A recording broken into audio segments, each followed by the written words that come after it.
The Beatles never performed in Iowa, but the Fab Four still cast a large shadow across the state. 50 years after the Beatles made their American debut on The Ed Sullivan Show, it's hard to find an act that isn't influenced by the band originally from Liverpool, England. Even bands that don't claim to be directly influenced by the Beatles can probably claim a small degree of separation, being influenced by another band that drew from the Beatles' sound. In Iowa, that sentiment also rings true.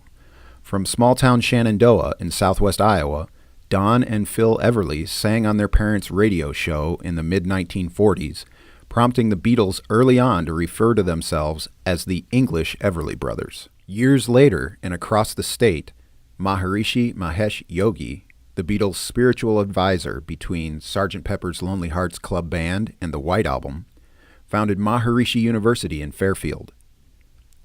Just the idea that a band could put out an album that was all their music, with no covers in the mix, was popularized by the success of A Hard Day's Night. The Beatles led, and an industry followed. 50 years after America's first exposure to the group, the Beatles remain the gold standard for rock bands and for some of Iowa's best-known musicians.